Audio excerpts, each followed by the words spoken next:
ಓಂ ಗಂ ಗಣಪತಗೆ ನಮಃ. ಓಂ ಗುಂ ಗುರುಭ್ಯೋ ನಮಃ. ಗುರವೇ ರಾಘವೇಂದ್ರಾಯ ಭಾರತೀಯತಗೆ ನಮಃ. ಗುರುಭ್ಯೋ ನಮಃ. ಓಂ ಯೋ ಮಾ ಅಗ್ನೇ ಭಾಗಿನ ಗುಂ ಸಂತಮಥ ಭಾಗಂಚಿಕೆ ರಶತಿ ಭಾಗಮಗ್ನೇ ತಂಕುರು ಮಾಮಗ್ನೇ ಭಾಗಿನಂಕುರು ಭಾಗ್ಯದೇವತಾಯೈ ನಮಃ. ಬಹಳ ಪ್ರಮುಖವಾಗಿ ಹಣಕಾಸಿನ ವಿಚಾರದ ಬಗ್ಗೆ ಬಹಳಷ್ಟು ಟೆನ್ಷನ್ ಸಾಮಾನ್ಯವಾಗಿರುತ್ತೆ. ಸಾಮಾನ್ಯವಾಗಿ ಹೆಚ್ಚಿರುವಂಥದ್ದು ಆರೋಗ್ಯ ಸಮಸ್ಯೆ ಹಾಗೂ ಹಣಕಾಸಿನ ಸಮಸ್ಯೆ ಬಗ್ಗೆ ಹೆಚ್ಚಿನ ಚಿಂತೆಗಳಿರುತ್ತೆ. ಮನುಷ್ಯ ಸುಖವಾಗಿರಬೇಕು ಅಂದ್ರೆ ಇದು ಎರಡು ಕರೆಕ್ಟ್ ಆಗಿದ್ದುಬಿಟ್ರೆ, ಒಂದು ಆರೋಗ್ಯ ಕರೆಕ್ಟ್ ಆಗಿದ್ರೆ ಇನ್ನು ಹಣಕಾಸು ಚೆನ್ನಾಗಿದ್ದುಬಿಟ್ರೆ ಏನಂತ ಬೇರೆ ಎಲ್ಲ ಸಮಸ್ಯೆಗಳನ್ನು ಸಾಲ್ವ್ ಮಾಡ್ಕೋಬಹುದು. ಬಟ್ ಈ ಎರಡು ಮಾತ್ರ ಒಂದು ಸ್ವಲ್ಪ ಡೌಟ್, ಅಂದ್ರೆ ಸ್ವಲ್ಪ ಕಷ್ಟ ಸರ್ವ್ ಮಾಡುವಂಥದ್ದು. ಸೊ ಅದನ್ನು ಇಂಥ ರಾಶಿಯವರಿಗೆ ಅಂಥ ರಾಶಿಯವರಿಗೆ ಅಂತಲ್ಲ, ಪ್ರತಿಯೊಂದು ರಾಶಿಯವರಿಗೂ ಸಹ ಹಣಕಾಸು ಅನ್ನುವಂಥದ್ದು ಬಹಳ ಪ್ರಮುಖವಾಗಿ ಇರ್ತದೆ. ಈ ಒಂದು ಪರ್ಟಿಕ್ಯುಲರ್ ವಿಡಿಯೋದಲ್ಲಿ ನಾನು ಮಕರ ರಾಶಿಯವರ ಧನಲಾಭ ರಹಸ್ಯದ ವಿಚಾರಗಳನ್ನ ತಿಳಿಸ್ತೇನೆ. ಅಂದರೆ ಮಕರ ರಾಶಿಯವರಿಗೆ ಹಣಕಾಸಿನ ವಿಚಾರದಲ್ಲಿ ಸಮಸ್ಯೆ ಏನಕ್ಕಾಗತ್ತೆ, ಆಮೇಲೆ ಅದಕ್ಕೆ ಪರಿಹಾರಗಳೇನು, ಇದ್ರ ಬಗ್ಗೆಲ್ಲ ತಿಳಿಸ್ತಾನೆ ಈ ವಿಡಿಯೋ. ಯಾಕಂದ್ರೆ ಪ್ರತಿಯೊಬ್ಬ ಮಕರ ರಾಶಿಯವರಿಗೂ ಅವರವರ ಆರ್ಥಿಕ ಬಾಧೆಗಳು ಪರಿಹಾರ ಆಗಬೇಕು. ಸೀಕ್ರೆಟ್ ಆಗಿರ್ತಕ್ಕಂಥ ವಿಚಾರಗಳೇನು, ತಮ್ಮ ಜೀವನದಲ್ಲಿ ಆರ್ಥಿಕತೆಯ ಮೇಲೆ ಪ್ರಭಾವ ಬೀರ್ತಕ್ಕಂತಹ ವಿಚಾರಗಳೇನು ಅನ್ನುವಂಥದ್ದು ಗೊತ್ತಾಗಬೇಕಲ್ವಾ. ಸೊ ಅದರಿಂದ ನೀವು ದಯವಿಟ್ಟು ನೀವು ಒಂದು ವಿಚಾರ, ಒಂದು ಸಹಾಯ, ಈ ವಿಡಿಯೋನ ಪ್ರತಿಯೊಬ್ಬ ಮಕರ ರಾಶಿಯವ್ರಿಗೆ ರೀಚ್ ಆಗೋ ಥರ ವಾಟ್ಸಪ್, ಫೇಸ್ಬುಕ್, ಮೆಸೆಂಜರ್, ಟೆಲಿಗ್ರಾಮ್ ಎಲ್ಲ ಕಡೆ ಶೇರ್ ಮಾಡಿಬಿಡಿ. ಪ್ರತಿಯೊಬ್ಬ ಮಕರ ರಾಶಿಯವ್ರಿಗೆ ವಿಡಿಯೋ ರೀಚ್ ಆಗಲಿ.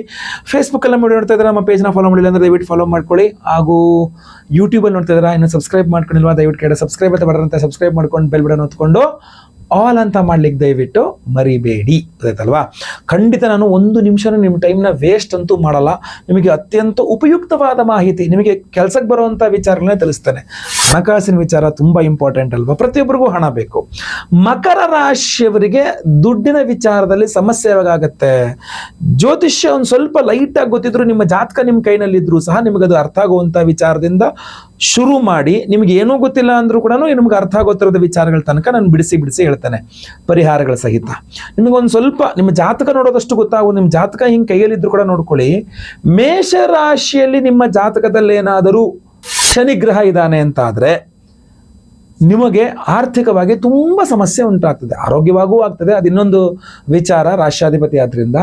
ಬಟ್ ಆರ್ಥಿಕವಾಗಿ, ಯಾಕಂದ್ರೆ ಧನಾಧಿಪತಿಯೇ ನೀಚ ಸ್ಥಿತಿಯಲ್ಲಿರೋದ್ರಿಂದ ಯಾವ ಮಕರ ರಾಶಿಯವರ ಜಾತಕದಲ್ಲಿ ಮೇಷರಾಶಿಯಲ್ಲಿ ಶನಿ ಇರ್ತಾನೋ ಅವರಿಗೆ ಯಾವಾಗಲೂ ಬಡತನ, ಯಾವಾಗಲೂ ಆರ್ಥಿಕ ಸಮಸ್ಯೆ, ಇದು ಕಟ್ಟಿಟ್ಟ ಬುತ್ತಿ ಅಂತ. ಇದ್ರ ಜೊತೆಗೆ ಎರಡನೇದಾಗಿ ನಿಮ್ಮ ವೈಯಕ್ತಿಕ ಜಾತಕದಲ್ಲಿ ಕುಜಗ್ರಹ ಏನಾದರೂ ನಿಮ್ಮ ರಾಶಿಯಿಂದ ಸಪ್ತಮ 7ನೇ ಮನೆಯಲ್ಲಿ ಏನಾದರೂ ಕುಜ ಇದ್ರೆ, ಕರ್ಕಾಟಕದಲ್ಲಿ ಮೇಷದಲ್ಲಿ ಶನಿಗ್ರಹ, ಕರ್ಕದಲ್ಲಿ ಕುಜಗ್ರಹ, ಇದೆರಡು ಇರಬಾರ್ದು ಮಕರ ರಾಶಿಯವರಿಗೆ. ಹಂಗಿದ್ದು ಬಿಡ್ತು ಅಂತಂದ್ರೆ ಅವರಿಗೆ ಒಂದು ಆರ್ಥಿಕ ಲಾಭವೂ ಇಲ್ಲ, ಇನ್ನೊಂದು ಯಾವುದೇ ರೀತಿಯಾದಂಥ ವ್ಯವಹಾರಗಳಿಂದಾರು ಹೊರಗಿಂದ ಲಾಭ ಪಡಿತೀವಿ ಅಂದ್ರೆ ಲಾಭ ಅನ್ನುವಂಥದ್ದೇ ಇರೋದಿಲ್ಲ ಅವರಿಗೆ. ಲಾಭಾಧಿಪತಿ ಕುಜ, ಧನಾಧಿಪತಿ ಶನಿ. ಸೊ ಆದ್ದರಿಂದ ನಿಮಗೆ ತುಂಬ ಸ್ಪಷ್ಟವಾಗಿ ಹೇಳ್ಬಿಡ್ತಾನೆ, ನೀವು ಮಕರ ರಾಶಿಯವರಾಗಿದ್ದರೆ ನಿಮಗೆ ಆರ್ಥಿಕ ಬಾಧೆ ಉಂಟಾಗಬಾರದು, ಹಾಗೂ ವ್ಯವಹಾರ ಏನೇ ಮಾಡಲಿ ನಿಮಗೆ ಲಾಭವಾಗಬೇಕು ಅಂದರೆ 2 ರಹಸ್ಯಮಯವಾದ ಗ್ರಹಗಳು, ಪ್ರಧಾನವಾದ ಗ್ರಹಗಳು, ಈ 2 ಗ್ರಹಗಳನ್ನು ಆರಾಧನೆ ಮಾಡ್ಕೊಳ್ಳಿ. ಒಂದು ಶನಿ, ಇನ್ನೊಂದು ಕುಜ. ಈ 2 ಗ್ರಹಗಳನ್ನು ನೀವು ಎಷ್ಟು ಜಾಸ್ತಿ ಆರಾಧನೆ ಮಾಡ್ತೀರೋ ಅಷ್ಟು ಜಾಸ್ತಿ ನಿಮಗೆ ಲಾಭನೂ ಸಿಗುತ್ತೆ. ಎಲ್ಲ ವ್ಯವಹಾರಗಳಲ್ಲಿ ದುಡ್ಡು ತುಂಬ ಚೆನ್ನಾಗಿ ಸಿಗುತ್ತೆ. ಸಾಮಾನ್ಯವಾಗಿ ಕರ್ಕದಲ್ಲಿ ಕುಜ, ಮೇಷದಲ್ಲಿ ಶನಿ ಇದ್ದು ಬಿಟ್ರೆ ನಿಮಗೆ ಡಬಲ್ ಆರಾಧನೆ ಮಾಡಬೇಕಾಗತ್ತೆ. ನಾನು ಹೇಳೋಕ್ಕಿಂತ 2 ಪಟ್ಟಷ್ಟು ಆರಾಧನೆ ಮಾಡಬೇಕಾಗತ್ತೆ. ಯಾಕಂದ್ರೆ ನಾರ್ಮಲ್ ಆಗಿ ಗ್ರಹಗಳು ನೀಚ ಸ್ಥಿತಿಯಲ್ಲಿರುತ್ತೆ ಆಯಾ ಜಾತಕದಲ್ಲಿ ಅಂತ. ಇನ್ನು ಇದು ನನಗೆ ಜಾತಕ ಎಲ್ಲ ಗೊತ್ತಿಲ್ಲ ಗುರುಗಳೇ, ನಾವೆಲ್ಲ ನೋಡಕ್ ಬರಲ್ಲ. ಬಟ್ ನಮ್ದು ಮಕರ ರಾಶಿ, ಹಣಕಾಸಿನ ವಿಚಾರದಲ್ಲಿ ಹೌದು ನನಗೆ ಲಾಭ ಬೇಕು, ಧನ ಲಾಭ ರಹಸ್ಯ, ನನಗೆಲ್ಲ ಲಾಭ ರಹಸ್ಯ ವಿಚಾರಗಳು ಬೇಕು, ನನಗೆ ಅದ್ರ ವಿಚಾರ ತಿಳಿಸಿ ಅಂತ ನೀವು ಹೇಳೋದಾದ್ರೆ ಕ್ಯಾಟಗರಿ ಮಾಡ್ಕೊಂಬಿಡಿ. 3 ಕ್ಯಾಟಗರಿ ಹೇಳ್ತೇನೆ. ಒಂದು A category, B category, C category ಅಂತ. ನೀವು ಯಾವ ಕ್ಯಾಟಗರಿ ಅಂಡರಲ್ಲಿ ಬರ್ತೀರಾ ಅನ್ನುವಂಥದ್ದನ್ನು ಕಮೆಂಟ್ ಮಾಡಿ. ನನ್ನ ಹೆಸರಿದು, ನಾನು ಇಂಥ ಕ್ಯಾಟಗರಿಯಲ್ಲಿ ಬರ್ತೇನೆ ಅಂತ. ಪರಿಹಾರ ಏನು ಅಂತ ಕೇಳಿಬಿಡಿ, ವಿಡಿಯೋ ಎಂಡಲ್ಲಿ ಪರಿಹಾರವನ್ನು ತಿಳಿಸಿರ್ತೇನೆ ನಾನು ನಿಮಗೆ. 3 ಕ್ಯಾಟಗರಿಯಲ್ಲಿ ಸಮಸ್ಯೆಗಳು ಬರ್ತದೆ ಸಾಮಾನ್ಯವಾಗಿ, ಯಾವುದೇ ರಾಶಿಯವರಾಗಲಿ. ಮಕರ ರಾಶಿಯವರೆಗೂ ಹೇಳ್ತೇನೆ ನಾನು. ಒಂದು ಎ ಕ್ಯಾಟಗರಿಯಲ್ಲಿ ₹1 ದುಡ್ಡು ಬಿಡ್ತಾ ಇಲ್ಲ ಗುರುಗಳೇ ಅಂತ. ಏನು ಮಾಡಿದ್ರೆ ₹1 ದುಡ್ಡು ಬಿಡ್ತಾ ಇಲ್ಲ.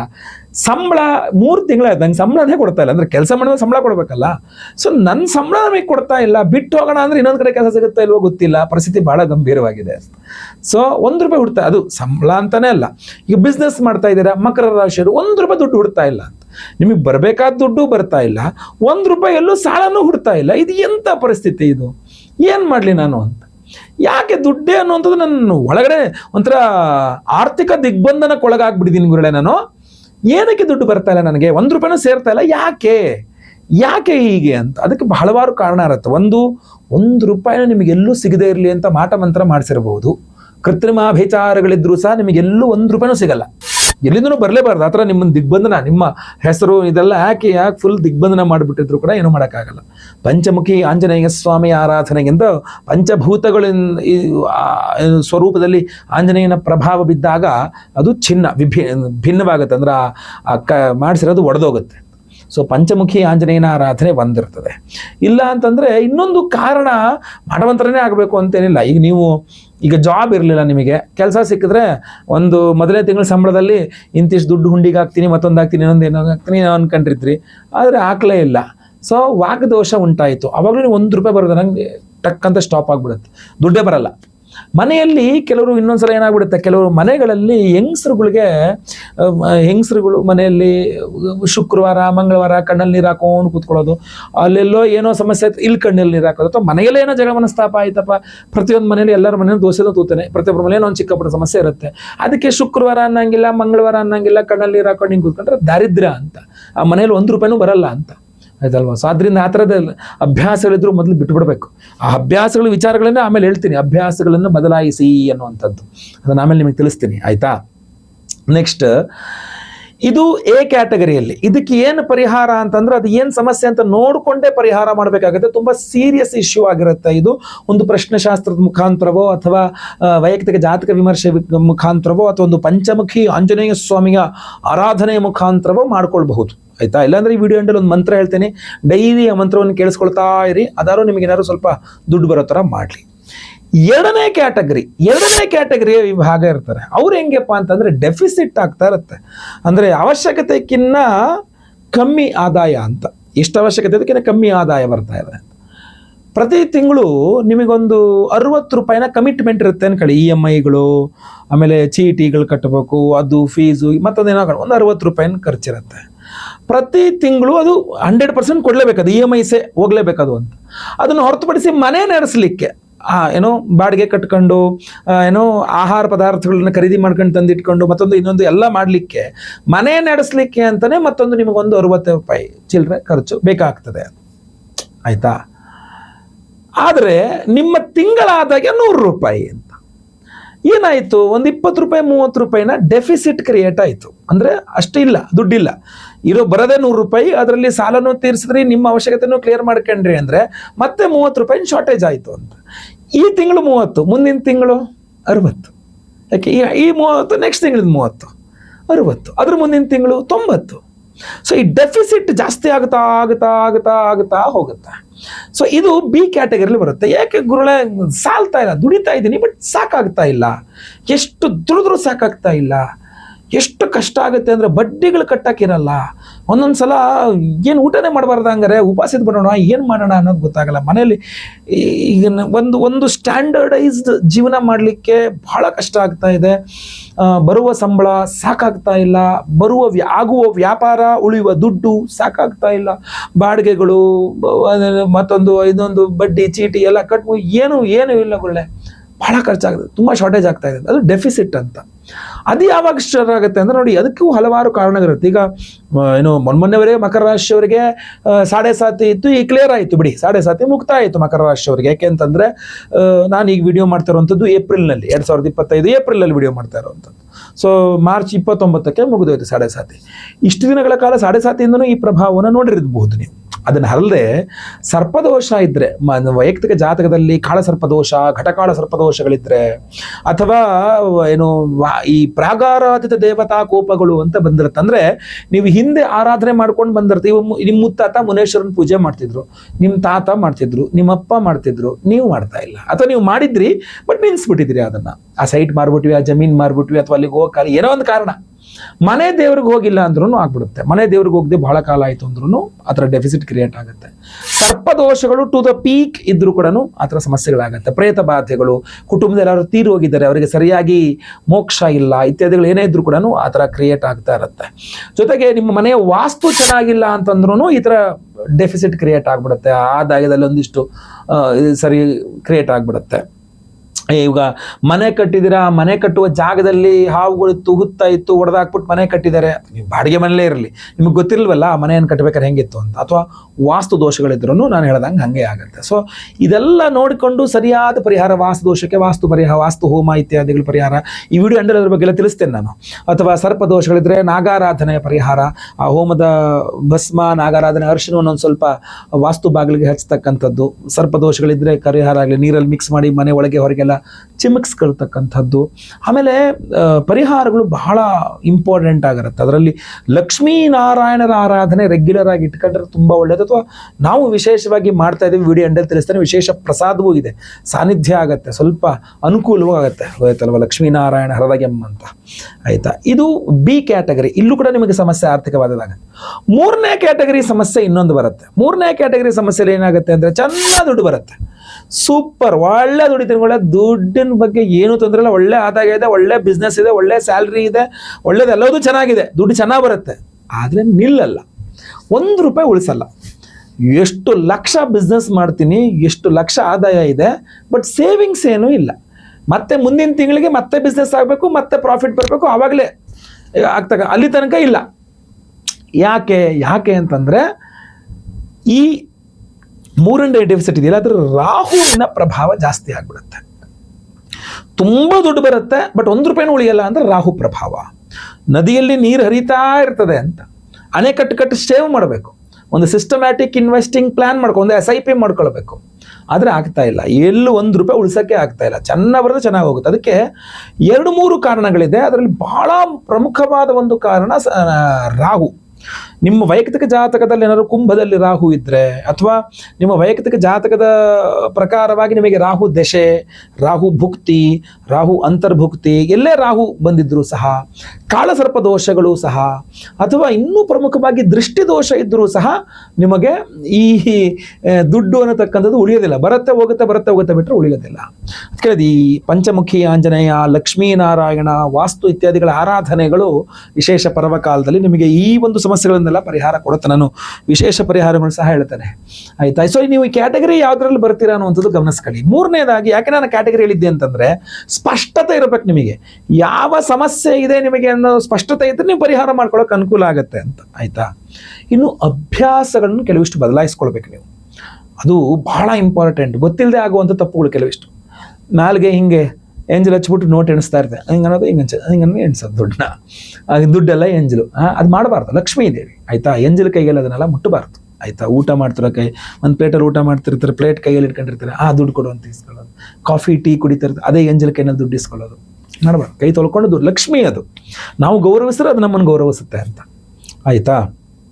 ನೆಕ್ಸ್ಟು ಈ ಶುಕ್ರವಾರ ಮಂಗಳವಾರ ಹಣದ ಲೇವಾದೇವಿ ಅನ್ನತಕ್ಕಂಥದ್ದು ಇಟ್ಕೊಳ್ಬೇಡಿ ಅಂತ. ಅಂದರೆ ಯಾರಿಗೋ ಸಾಲ ಕೊಡೋದಾಗಿರ್ಬಹುದು, ಖರ್ಚು ಮಾಡುವಂಥದ್ದಾಗಿರ್ಬಹುದು, ಅಥವಾ ಸಾಲ ತೆಗೆದುಕೊಳ್ಳುವಂಥದ್ದಾಗಿದೆ. ಶುಕ್ರವಾರ ಮಂಗಳವಾರ ಮಾಡಬಾರ್ದು. ಈಗ ಮೆಡಿಕಲ್ ಎಮರ್ಜೆನ್ಸಿ ಇದೆ, ಏನೋ ಆಸ್ಪತ್ರೆ ಖರ್ಚು ಅಂದರೆ ಅದು ಪ್ರಶ್ನೆ ಬೇರೆ, ಅದನ್ನು ಹೊರತುಪಡಿಸಿ ನಾನು ಮಾತಾಡ್ತಿರುವಂಥದ್ದು. ಏನೋ ಒಂದು ವ್ಯವಹಾರ, ಆ ದುಡ್ಡಿನ ವ್ಯವಹಾರ, ದುಡ್ಡು ಕೊಡಬೇಕು ಅಥವಾ ಏನೋ ಮಾಡಬೇಕು, ನೋಡಪ್ಪ ಗುರುವಾರ ಬಂದ್ಬಿಡು, ಇಲ್ಲ ಶನಿವಾರ ಬಾ. ಶುಕ್ರವಾರ ದುಡ್ಡು ಕೊಡಲ್ಲ, ನೋಡಪ್ಪ ಸೋಮವಾರ ಬಂದ್ಬಿಡು, ಇಲ್ಲ ಬುಧವಾರ ಬಾ, ಮಂಗಳವಾರ ನಾನು ದುಡ್ಡು ಕೊಡಲ್ಲ.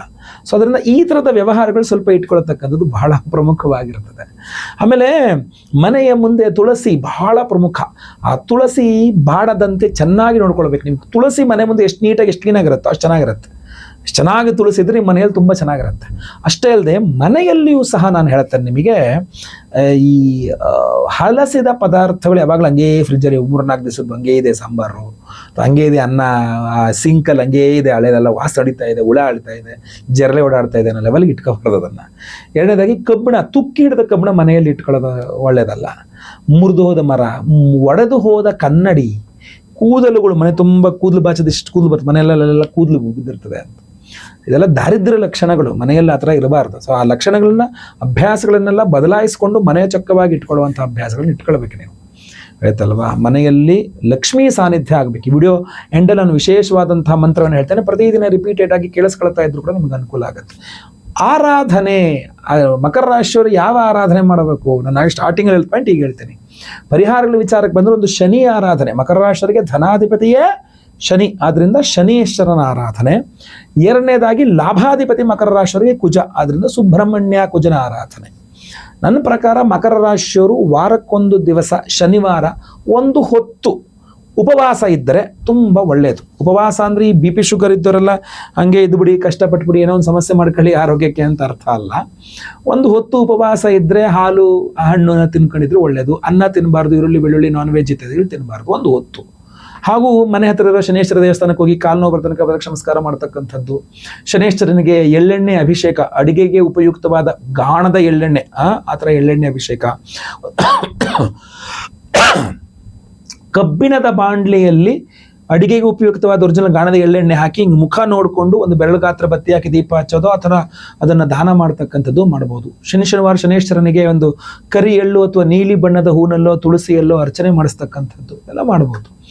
ಆಮೇಲೆ ಮಂಗಳವಾರನೂ ಹೌದು, ನಿಮಗೆ ಲಾಭ ಚೆನ್ನಾಗಿ ಆಗಬೇಕು ಅಂದರೆ ಮಂಗಳವಾರ ಮನೆ ಹತ್ತಿರದಲ್ಲಿ ಇಲ್ಲಿರೋ ಸುಬ್ರಹ್ಮಣ್ಯನ ದೇವಸ್ಥಾನ ಇದ್ದರೆ ಹೋಗಿ ಅಲ್ಲಿ ಕುಂಕುಮಾರ್ಚನೆಯೋ ಮಾಡಿಸಿ, ಅಥವಾ ಕೆಂಪು ಹೂಗಳಲ್ಲಿ ಅರ್ಚನೆಯೋ ಮಾಡಿಸಿ. ಕೆಂಪು ವಸ್ತ್ರದಲ್ಲಿ 9 ಮಂಗಳವಾರಗಳು ಕೆಂಪು ವಸ್ತ್ರದಲ್ಲಿ ತೊಗರಿ ಬೇಳೆಗನ್ನು ದಾನ ಮಾಡ್ತಕ್ಕಂಥದ್ದು ಸುಬ್ರಹ್ಮಣ್ಯ ಕ್ಷೇತ್ರದಲ್ಲಿ ದೇವಸ್ಥಾನದಲ್ಲಿ ತುಂಬ ಅನುಕೂಲ ಆಗುತ್ತೆ. ಅಥವಾ ಈಗ ಮೇ ರಜಾ ಎಲ್ಲ ಬಂತು, ಏಪ್ರಿಲ್ ರಜಾ, ಮೇ ರಜಾ, ಸೊ ಕುಕ್ಕೆ ಸುಬ್ರಹ್ಮಣ್ಯ, ಘಾಟಿ ಸುಬ್ರಹ್ಮಣ್ಯ, ಕಡಂದಳೆ ಸುಬ್ರಹ್ಮಣ್ಯ ಕ್ಷೇತ್ರಗಳಲ್ಲಿ ಹೋಗಿ ಮಂಗಳವಾರ ದಿವಸ ಒಂದು ತುಲಾಭಾರ ಸೇವೆಯನ್ನು ಕೊಟ್ಟು ಬರತಕ್ಕಂಥದ್ದು ಸಹ ಅದ್ಭುತವಾದಂತಹ ಸಹಾಯವನ್ನು ನಿಮಗೆ ಮಾಡ್ತದೆ. ಇಲ್ಲ ನಾವು ವಿಶೇಷವಾಗಿ ಮಕರ ರಾಶಿಯವರ ಎಲ್ಲ ಸಮಸ್ಯೆಗಳ ಪರಿಹಾರಕ್ಕೆ, ಆರ್ಥಿಕ ಬಾಧೆಗಳ ಪರಿಹಾರಕ್ಕೆ ಒಂದು ವಿಶೇಷ ಪರಿಹಾರ ಮಾಡ್ತಾ ಇದ್ದೇವೆ. ಆ ವಿಶೇಷ ಪರಿಹಾರ ಏನಪ್ಪಾ ಅಂತಂದ್ರೆ, ಏಪ್ರಿಲ್ 12ನೇ ತಾರೀಕು ಚೈತ್ರ ಪೌರ್ಣಿಮಾ ಅಂತ. ನಮ್ಮಲ್ಲಿ ಚೈತ್ರ ಪೌರ್ಣಿಮೆಯಲ್ಲಿ ಉತ್ತರದಲ್ಲಿ ಉತ್ತರ ಭಾರತದಲ್ಲಿ ಏನು ಹೇಳ್ತಾ ಇರತಕ್ಕಂಥದ್ದು ಚೈತ್ರ ಪೌರ್ಣಿಮಾ ಅಂದರೆ ಹನುಮ ಹನುಮಂತನ ಜಯಂತಿಯ ವಿಚಾರದಲ್ಲಿ ಬಹಳಷ್ಟು ಏನು ಮಿಕ್ಸೆಡ್ ಎಲ್ಲರದು ಅಭಿಪ್ರಾಯಗಳಿದೆ. ಡಿಸೆಂಬರ್ನಲ್ಲಿಯೂ ಸಹ ಹನುಮ ಜಯಂತಿ ಡಿಸೆಂಬರಲ್ಲಲ್ವಾ ಗುರುಳೆ ಅಂತ ಹೇಳ್ತಾರೆ, ಅದು ಸಹ ಒಂದು ಪದ್ಧತಿ ಇದೆ. ಆದರೆ ಚೈತ್ರ ಮಾಸದ ಹುಣ್ಣಿಮೆ ಚೈತ್ರ ಪೌರ್ಣಿಮಾ ಹನುಮ ಜಯಂತಿ ಅನ್ನುವಂಥದ್ದು ಉತ್ತರ ಭಾರತದಲ್ಲಿ ಸಹ ಅದು ಆಚರಣೆಯಲ್ಲಿ ಇರತಕ್ಕಂಥದ್ದು. ಸೊ ಅದರಿಂದ ಅವತ್ತಿನ ದಿವಸ ಚೈತ್ರ ಪೌರ್ಣಿಮೆಯ ದಿವಸ ಅಂದರೆ ಏಪ್ರಿಲ್ 12ನೇ ತಾರೀಕು ಶನಿವಾರ ನಾವು ಪಂಚಮುಖಿ ಆಂಜನೇಯ ಸ್ವಾಮಿಯ ಒಂದು ಹೋಮವನ್ನು ಮಾಡ್ತಾ ಇದ್ದೇವೆ. ಈ ಪಂಚಮುಖಿ ಆಂಜನೇಯ ಸ್ವಾಮಿಯ ಹೋಮ ಅದ್ಭುತವಾದಂಥ ಪವರ್ಫುಲ್ ಆದಂಥ ಹೋಮ. ನಿಮ್ಮ ಎಲ್ಲ ಮಾಟಮಂತ್ರ ಬಾಧೆಗಳನ್ನು ಪರಿಹಾರ ಮಾಡುತ್ತೆ, ದೃಷ್ಟಿ ಬಾಧೆಗಳನ್ನು ಪರಿಹಾರ ಮಾಡುತ್ತೆ, ಆರೋಗ್ಯ ಬಾಧೆಗಳನ್ನು ಪರಿಹಾರ ಮಾಡುತ್ತೆ, ಕೋರ್ಟು ಕಚೇರಿ ಸಮಸ್ಯೆಗಳನ್ನ ಪರಿಹಾರ ಮಾಡುತ್ತೆ, ಸಾಲ ಬಾಧೆಗಳನ್ನು ಪರಿಹಾರ ಮಾಡುತ್ತೆ. ನಿಮ್ಮ ಹಲವಾರು ಸಮಸ್ಯೆಗಳಿಗೆ ಒಂದು ಪರಿಹಾರ ಬೇಕು ಅಂದರೆ ಈ ಪಂಚಮುಖಿ ಆಂಜನೇಯ ಸ್ವಾಮಿ ಹೋಮ ಅದ್ಭುತವಾದ ಪವರ್ಫುಲ್ ಆಗಿರತಕ್ಕಂಥ ಹೋಮ. ಚೈತ್ರ ಪೌರ್ಣಿಮಾ ಹನುಮ ಜಯಂತಿಗೆ ಆಚರಣೆ ಇರುವುದರಿಂದ ನಾವು ಈ ಒಂದು ದಿವಸ ನಮ್ಮ ಪಂಚಮುಖಿ ಆಂಜನೇಯ ಸ್ವಾಮಿ ಹೋಮವನ್ನು ಮಾಡ್ತಾ ಇದ್ದೇವೆ. ಅದರ ಜೊತೆಯಲ್ಲಿ ಬಹಳ ಪ್ರಮುಖವಾಗಿ ನಿಮ್ಮ ಆರ್ಥಿಕ ಬಾಧೆಗಳ ಪರಿಹಾರಕ್ಕೋಸ್ಕರವಾಗಿ ಇರತಕ್ಕಂಥ ಪವರ್ಫುಲ್ ಆದ ಹೋಮ ಯಾವುದು ಗೊತ್ತಾ? ಲಕ್ಷ್ಮೀನಾರಾಯಣ ಹೃದಯ ಹೋಮ. ಶುಕ್ರನ ಅಭಿಮಾನಿ ದೇವರು ಮಹಾಲಕ್ಷ್ಮಿ ಅಥವಾ ಲಕ್ಷ್ಮೀನಾರಾಯಣ ಅಂತ ಹೇಳ್ತಾರೆ. ಲಕ್ಷ್ಮೀನಾರಾಯಣ ಹೃದಯಂ ಅಂತ ಒಂದಿಷ್ಟು ಸ್ತೋತ್ರವಿದೆ. ನಾರಾಯಣ ಹೃದಯ ಹಾಗೂ ಲಕ್ಷ್ಮೀ ಹೃದಯ ಅಂತ. ಲಕ್ಷ್ಮೀ ಹೃದಯ ಸ್ತೋತ್ರಗಳು, ನಾರಾಯಣ ಹೃದಯ ಸ್ತೋತ್ರಗಳು ಅಂತ. ಈ ಲಕ್ಷ್ಮೀನಾರಾಯಣ ಹೃದಯ ಸ್ತೋತ್ರ ಮಂತ್ರಗಳನ್ನು ಕಮಲ ಪುಷ್ಪ ಅಂದರೆ ಕಮಲದ ಹೂವು ಇರುತ್ತಲ್ಲ, ತಾವರೆ ಹೂವು, ಆ ಕಮಲ ಪುಷ್ಪಗಳನ್ನು ಅರಳಿಸಿ ಜೇನುತುಪ್ಪದಲ್ಲಿ ಅದ್ದಿ ಲಕ್ಷ್ಮೀನಾರಾಯಣದ ಮಂತ್ರಗಳಿಂದ ಪಾಯಸ ದ್ರವ್ಯಗಳಿಂದ ಹೋಮವನ್ನು ಮಾಡಿದಾಗ ಅದ್ಭುತವಾದಂತಹ ಒಂದು ಫಲ. ಆ ಲಕ್ಷ್ಮೀನಾರಾಯಣದ ಇದರಲ್ಲೇ ಸ್ತೋತ್ರದಲ್ಲೇ ಆ ಫಲ ವಿಭಾಗದಲ್ಲೇ ಹೇಳ್ತಾರೆ, ಹೇಳ್ತಲ್ಲ, ಈ ಸಂತಾನ ಇಲ್ಲದವರಿಗೆ ಜಾಗತೆ ಶ್ರೀಪತಿ ಸ್ವಯಂ, ಶ್ರೀಮನ್ನಾರಾಯಣನೇ ಅನುಗ್ರಹಿತನಾಗಿ ಹುಡ್ತಾನೆ ಅಂತ ಆ ಒಂದು ಇದರಲ್ಲಿ ಬರ್ತದೆ, ಸ್ತೋತ್ರದಲ್ಲೇ ಬರ್ತದೆ. ಆಮೇಲೆ ಯಾವುದೇ ರೀತಿಯ ಆರ್ಥಿಕ ಬಾಧೆಗಳಿದ್ರೂ ಪರಿಹಾರವಾಗುತ್ತೆ. ತುಂಬ ಚೆನ್ನಾಗಿದೆ ಆ ಸ್ತೋತ್ರದ ಫಲ ವಿಭಾಗಗಳೇ ತುಂಬ ಚೆನ್ನಾಗಿದೆ. ನೀವೆಲ್ಲರೂ ಲಕ್ಷ್ಮೀನಾರಾಯಣ ನಿಮಗೆ ಸಿಕ್ಕಿದ್ರೆ ಓದಿ, ಅಥವಾ ಯೂಟ್ಯೂಬಲ್ಲಿ ಸಿಗುತ್ತೆ, ಅಥವಾ ಗೂಗಲರು ನೀವು ಲಕ್ಷ್ಮೀನಾರಾಯಣ ಅಂತ ಹಾಕಿದ್ರೆ ಗೊತ್ತಾಗುತ್ತೆ ನಿಮಗೆ. ಅದನ್ನು ಪಠನೆ ಮಾಡೋದ್ರಿಂದನೇ ಅದ್ಭುತವಾದಂತಹ ಶ್ರೀಮಂತಿಗೆ ಬರ್ತದೆ ಜೀವನದಲ್ಲಿ ಅಂತ ಹೇಳ್ತಾರೆ. ಸೊ ಅಂತಹ ಒಂದು ಲಕ್ಷ್ಮೀನಾರಾಯಣದ ಮಂತ್ರಗಳಿಂದ ಹೋಮವನ್ನು ಮಾಡೋದು. ಅಷ್ಟೇ ಅಲ್ಲದೆ ಒಂದು ನಿಮ್ಮ, ನಾನು ಆಗಲೇ ಹೇಳಿದೆ, ಈ ಆರ್ಥಿಕ ಬಾಧೆಗಳಿಗೆ ನೀವು ವಾಸ ಮಾಡುವ ಸ್ಥಳವೂ ಒಂದು ಕಾರಣ ಆಗ್ಬಿಡ್ತದೆ ವಾಸ್ತುದೋಷಗಳು ಅಂತ. ಆದ್ದರಿಂದ ನೀವು ಬಾಡಿಗೆ ಮನೇಲಿರಿ, ಸ್ವಂತ ಮನೇಲಿರಿ, ಲೀಸ್ ಲೇಡೀಸ್ ಮನೇಲಿರಲಿ, ಏನ್ಗೆ ಇರಲಿ, ಅಲ್ಲಿಯ ವಾಸ್ತು ನಿಮಗೆ ದುಷ್ಪ್ರಭಾವ ಬೀರಬಾರದು ಅಂತ ಒಂದು ವಾಸ್ತು ಹೋಮವನ್ನು ಸಹ ಮಾಡ್ತಾ ಇದ್ದೇವೆ. ಇನ್ನು ಸಂತಾನ ಇಲ್ಲದವರಿಗೆ ಸಂತಾನವಾಗಬೇಕು, ಸಂತಾನ ಇರೋವರಿಗೆ ಸಂತಾನದ ವಿಚಾರದಲ್ಲಿ ಅಭಿವೃದ್ಧಿ ಆಗಬೇಕು ಅಂತ ಮಕ್ಕಳ ಬಗ್ಗೆ ಟೆನ್ಷನ್ ಜಾಸ್ತಿ ಇದ್ದರೆ ಸಂತಾನ ಗೋಪಾಲಕೃಷ್ಣ ಹೋಮ ಆಯ್ತಲ್ವಾ, ಅದು ಮಕ್ಕಳು ಇಲ್ದವ್ರಿಗೆ ಇರ್ಬೋದು, ಮಕ್ಕಳಾಗಿರ್ತಕ್ಕಂಥವ್ರಿಗೂ ಇರ್ಬೋದು. ಅದ್ರ ಜೊತೆಗೆ ನಿಮ್ಮೆಲ್ಲರ ಸರ್ಪದೋಷದಿಂದಾಗಿ ನಿಮಗೇನು ಆರ್ಥಿಕ ಬಾಧೆಗಳು ಉಂಟಾಗ್ತಾ ಇದೆ ಅಥವಾ ಏನೇ ಬಾಧೆಗಳು ಉಂಟಾಗ್ತಾ ಇದೆ ಪರಿಹಾರವಾಗಬೇಕು ಅಂತ ಆಶ್ಲೇಷ ಬಲಿ ಪೂಜೆ, ಸರ್ಪಶಾಂತಿ ಹೋಮ, ಗುರು ದೋಷ ನಿವಾರಣೆಯಾಗಿ ಗುರು ಫಲಪ್ರಾಪ್ತಿಗೋಸ್ಕರ ಗುರುಶಾಂತಿ ಹೋಮ, ಪಂಚಮ ಶನಿ, ಅಷ್ಟಮ ಶನಿ, ಸಾಡೆ ಸಾತಿ, ಅರ್ಧಾಷ್ಟಮ ಶನಿ, ಎಲ್ಲ ರೀತಿಯ ಶನಿ ಪೀಡೆಗಳ ಪರಿಹಾರಕ್ಕೋಸ್ಕರ ಶನಿ ಶಾಂತಿ ಹೋಮ, ನವಗ್ರಹ ಶಾಂತಿ ಹೋಮಗಳನ್ನೆಲ್ಲ ಮಾಡ್ತಾ ಇದ್ದೇವೆ. ಇದೆಲ್ಲದರ ಜೊತೆಗೆ ನಾವು ನಿಮಗೆ ಅಭಿಮಂತ್ರೇನು ಸಂಕಲ್ಪ ಮಾಡಿ, ಹೋಮ ಮಾಡಿ, ಪೂಜೆ ಮಾಡಿ, ಲೈವಲ್ಲಿ ಮಸ ಸಂಕಲ್ಪ ಆಗುತ್ತೆ. ಎಲ್ಲ ಹೋಮಗಳು ಲೈವ್ ನೋಡ್ತೀರಾ. ಹಾಗೂ ಪ್ರಸಾದ ಸ್ವರೂಪ ಈ ವಿಶೇಷವಾದಂತಹ ವೈಜಯಂತಿ ಮಾಲೆ ಸ್ಕ್ರೀನ್ ಮೇಲೆ ನಿಮಗೆ ಕಾಣಿಸ್ತಾ ಇದೆ. ವೈಜಯಂತಿ ಮಾಲೆ, ಈ ವೈಜಯಂತಿ ಮಾಲೆಯನ್ನು ನಿಮಗೆಲ್ಲರಿಗೂ ಸಹ ನಾವು ಪ್ರಸಾದ ಸ್ವರೂಪವಾಗಿ ಕೊಡ್ತಾ ಇದ್ದೇವೆ. ಈ ಒರಿಜಿನಲ್ ವೈಜಯಂತಿ ಮಾಲೆಯನ್ನು ನೀವು ನಿಮ್ಮ ದೇವರ ಮನೆಯಲ್ಲಿ ಇಟ್ಕೊಳ್ತಕ್ಕಂಥದ್ದು ಬಹಳ ಬಹಳ ಬಹಳ ಒಂದು ಒಳ್ಳೆಯ ಫಲವನ್ನು ಕೊಡ್ತದೆ. ಅಥವಾ ನಿಮ್ಮ ಲಾಕರಲ್ಲಿ ಇಟ್ಕೊಳ್ಬಹುದು, ನೀವು ಬಿಸ್ನೆಸ್ ಮಾಡಿದ್ರೆ ನಿಮ್ಮ ಗಲ್ಲಾಪೇಟಿಗೆಯಲ್ಲಿ ಇಟ್ಕೊಳ್ತಕ್ಕಂಥದ್ದು ಇರಬಹುದು. ತುಂಬ ತುಂಬ ಅನುಕೂಲ ಮಾಡಿಕೊಡ್ತದೆ. ನಿಮ್ಮ ಏನು ಲಕ್ಷ್ಮೀನಾರಾಯಣ ಹೃದಯ ಹೋಮವನ್ನು ಕಮಲ ಪುಷ್ಪಗಳಲ್ಲಿ ಮಾಡಿ ವೈಜಯಂತಿ ಮಾಲೆಗಳನ್ನು ನಿಮಗೆ ಅಭಿಮಂತ್ರಣೆ ಮಾಡಿ ಕೊಡ್ತಕ್ಕಂಥದ್ದು ಇದೆಯಲ್ಲ, ಇದನ್ನು ಧಾರಣೆನೂ ಮಾಡಬಹುದು. ಆದರೆ ಸ್ವಲ್ಪ ಸೂಕ್ಷ್ಮ, ಇದು ದೀರ್ಘಕಾಲಿಕವಾಗಿ ಧಾರಣೆ ಮಾಡಲಿಕ್ಕಾಗಲ್ಲ, ನ್ಯಾಚುರಲ್ ಇರ್ತದಲ್ಲ, ಒಡೆದು ಹೋಗ್ತದೆ. ಅಂದರೆ ಆದ್ದರಿಂದಾಗಿ ನೀವು ಅದನ್ನು ಇಟ್ಕೊಳ್ತಕ್ಕಂಥದ್ದು ತುಂಬ ಒಳ್ಳೆಯದು. ಧಾರಣೆನೂ ಮಾಡ್ಕೊಂಡವ್ರು ಖಂಡಿತವಾಗಿ ಮಾಡ್ಕೊಳ್ಬಾರ್ದು ಅಂತಿಲ್ಲ, ಆದರೆ ತುಂಬ ಎಚ್ಚರಿಕೆಯಿಂದ, ಡೆಲಿಕೇಟ್, ಅದು ತುಂಬ ಡೆಲಿಕೇಟ್ ಆಗಿರ್ತದೆ. ಸೊ ಬೀಜಗಳು ಅದು, ಸೊ ಆದ್ದರಿಂದ ಬಹಳ ಎಚ್ಚರಿಕೆಯಿಂದ ಬಳಸಬೇಕಾಗ್ತದೆ. ವೈಜಯಂತಿ ಮಾಲೆಯನ್ನು ಇದಿಷ್ಟು ಹೋಮಗಳಲ್ಲಿ ಎನರ್ಜೈಸ್ ಮಾಡಿ ನಿಮಗೆ ಕೊಡ್ತೇವೆ. ಆ ನಾಗಾರಾಧನೆ ಅರಿಶಿನವನ್ನು ಹಣೆಗೆ ಹಚ್ಕೊಳ್ಳಿ, ಆ ಹೋಮದ ಎಲ್ಲ ಹೋಮಗಳ ಭಸ್ಮನ ಹಣೆಗೆ ಹಚ್ಕೊಳ್ಳಿ. ಈ ಒಂದು ವೈಜಯಂತಿ ಮಾಲೆಯನ್ನು ನೀವು ನಿಮ್ಮ ದೇವರ ಮನೆ ಇತ್ಯಾದಿಗಳಲ್ಲಿ ಇಟ್ಕೊಳ್ತಕ್ಕಂಥದ್ದು. ಇಲ್ಲ ನೀವೇನಾದ್ರು ಬೆಳ್ಳಿಲಿ ಮಾಲೆ ಕಟ್ಟಿಸ್ಕೊಂಡು ನೀವು ಧಾರಣೆ ಮಾಡ್ತೀನಿ ಅಂದರೆ ಅದನ್ನು ಸಹ ನೀವು ಮಾಡಿಕೊಳ್ಳಿ, ನಿಮ್ಮ ಒಂದು ಇಚ್ಛೆ. ಬಟ್ ಚೈತ್ರ ಮಾಸದ ಹುಣ್ಣಿಮೆಯ ಹನುಮತ್ ಜಯಂತಿಗೆ ದಿವಸ ಪಂಚಮುಖಿ ಆಂಜನೇಯ ಸ್ವಾಮಿಗೆ ಹೋಮ, ಲಕ್ಷ್ಮೀನಾರಾಯಣದ ಹೋಮಾದಿಗಳಲ್ಲಿ ಹಾಗೂ ನಾಗಾರಾಧನೆಗಳಲ್ಲಿ ಎನರ್ಜೈಸ್ ಮಾಡಿ ನಿಮಗೆ ಕೊಟ್ಟಾಗ ತುಂಬ ತುಂಬ ಅನುಕೂಲ ಆಗ್ತದೆ. ಗಂಡ ಹೆಂಡತಿ ಜಗಳ ಇದ್ದರೂ ಪರಿಹಾರ, ಮನೆಯಲ್ಲಿ ಯಾವುದೇ ಒಂದು ಎಂತ ಹೇಳ್ತೀವಿ ಕೆಟ್ಟದಿದ್ದರೂ ಸಹ ಅದು ನಿವಾರಣೆಯಾಗಿ, ದಾರಿದ್ರ್ಯ ನಿವಾರಣೆಯಾಗಿ, ಲಕ್ಷ್ಮೀ ಸಾನ್ನಿಧ್ಯ ಆಗತಕ್ಕಂಥದ್ದಕ್ಕೆ ತುಂಬ ಅನುಕೂಲ ಆಗ್ತದೆ. ಸೊ ವೈಜಯಂತಿ ಮಾಲೆಗೆ ನಿಮಗೆಲ್ಲರಿಗೂ ಸಹ ಕೊಡ್ತಾ ಇದ್ದೇವೆ. ಸಂಕಲ್ಪ ಸೇವೆಗೆ ಹೆಸರು ಕೊಡೋರು ಸ್ಕ್ರೀನಲ್ಲಿ ಕಾಣುವಂಥ ನಂಬರ್ಗೆ ನಿಮ್ಮ ಹೆಸರು, ಗೋತ್ರ ಗೊತ್ತಿದ್ರೆ ಗೋತ್ರ, ನಕ್ಷತ್ರ ಗೊತ್ತಿದ್ರೆ ನಕ್ಷತ್ರ, ನಿಮ್ಮ ರಾಶಿ ಹಾಗೂ ನಿಮ್ಮ ವಿಳಾಸಗಳನ್ನು ವಾಟ್ಸಪ್ ಮಾಡಬಹುದು. ವಿಡಿಯೋ ಇಷ್ಟ ಆದರೆ ದಯವಿಟ್ಟು ಲೈಕ್ ಮಾಡ್ಲಿಕ್ಕೆ ಮರಿಬೇಡಿ. ವಾಟ್ಸಪ್, ಫೇಸ್ಬುಕ್, ಮೆಸೆಂಜರ್ ಎಲ್ಲ ಕಡೆ ಶೇರ್ ಮಾಡ್ಲಿಕ್ಕೆ ಮರಿಬೇಡಿ. ಇನ್ನು ಸಬ್ಸ್ಕ್ರೈಬ್ ಮಾಡ್ಕೊಳ್ಳೋದ್ರೆ ದಯವಿಟ್ಟು ಸಬ್ಸ್ಕ್ರೈಬ್ ಮಾಡ್ಕೊಂಡು ಕೆಳಗಡೆ ಬೆಲ್ ಬಟನ್ ಇರುತ್ತೆ, ಬೆಲ್ ಬಟನ್ ಹೊತ್ಕೊಂಡು ಆಲ್ ಅಂತ ಮಾಡ್ಲಿಕ್ಕೆ ದಯವಿಟ್ಟು ಮರಿಬೇಡಿ. ಫೇಸ್ಬುಕ್ಕಲ್ಲಿ ನೋಡ್ತಾ ಇದ್ದೀರಾ, ನಮ್ಮ ಪೇಜನ್ನು ಫಾಲೋ ಮಾಡ್ಲಿಕ್ಕೆ ಮರಿಬೇಡಿ. ಓಂ ಲಕ್ಷ್ಮೀನಾರಾಯಣಾಭ್ಯಾಂ ನಮಃ. ಓಂ ಶ್ರೀವತ್ಸಾಂಕನಮಸ್ತುಭ್ಯಂ ಪದ್ಮಾಲಯ ನಮೋ ನಮಃ. ಲಕ್ಷ್ಮೀನಾರಾಯಣಸ್ವಾಮಿನ್ ಸರ್ವಾಭೀಷ್ಟಂ ಪ್ರಯಚ್ಛ ಮೇ. ಓಂ ಪದ್ಮಪತ್ರಾಯತಾಕ್ಷತ್ವಂ ಪದ್ಮಹಸ್ತಾತ್ವಯಾ ಸಹ ಧರ್ಮಾರ್ಥಕಾಮಮೋಕ್ಷಾಣಾಂ ದಾತಾ ನಿತ್ಯಂ ನಮೋಸ್ತುತೇ. ಓಂ ಕೌಸ್ತುಭಾಲಂಕೃತವಕ್ಷಃ ಶಂಖಚಕ್ರಗದಾಧರ ವಿಷ್ಣೋ ಪ್ರಪನ್ನಂ ಪಾಲಯ ಮಾಂ ಭಕ್ತ್ಯಾ ನತಂ ಸದಾ. ಓಂ ಕೌಸ್ತುಭಾಲಂಕೃತವಕ್ಷಃ ಶಂಖಚಕ್ರಗದಾಧರ ವಿಷ್ಣೋ ಪ್ರಪನ್ನಂ ಪಾಲಯ ಮಾಂ ಭಕ್ತ್ಯಾ ನತಂ ಸದಾ. ಓಂ ಹಿರಣ್ಯಗರ್ಭಸಂಭೂತ ತ್ವಂ ದೇವ ಕಮಲಾಲಯೇ. ಯುಕ್ತೌ ಯುವಾಂ ಜಗನ್ನಾಥೌ ನಮಾಮಿ ಹೃದಯೇ ಸದಾ. ಓಂ ಸರ್ವಸಂಪತ್ಕರೀ ದೇವಿ ಸರ್ವಪಾಪಹರೋ ಹರೀಃ. ಯುಗ್ಮೇನ ತೇ ನಮಸ್ತುಭ್ಯಂ ಶರಣಂ ಮೇ ಭವಾಚ್ಯುತ. ಓಂ ವೈಕುಂಠವಾಸಿನಾಥತ್ವಂ ವೈಭವಪ್ರದಾಶ್ರಿಯಾ. ಅನಾಥನಾಥ ಸರ್ವೇಶ ಮಾಂ ರಕ್ಷ ಸತತಂ ಪ್ರಭೋ. ಸತ್ಯಂ ಜ್ಞಾನಮನಂತಂ ತ್ವಂ ಶುದ್ಧಂ ಬ್ರಹ್ಮಸ್ವರೂಪಕಂ. ಲಕ್ಷ್ಮೀಪತೆ ಕರುಣಾ ಸಿಂಧೋ ದೀನಬಂಧೋ ನಮೋಸ್ತುತೇ. ಓಂ ಇದಂ ಅಷ್ಟಕಂ ಪುಣ್ಯಂ ಯುಕ್ತಃ ಪಠೇತ್ ಭಕ್ತಿ ಸಂಯುತಃ ತಸ್ಯ ಶ್ರೀರ್ಭವತಿ ಕ್ಷಿಪ್ರಂ ಲಕ್ಷ್ಮೀನಾರಾಯಣ ಪ್ರಿಯಃ.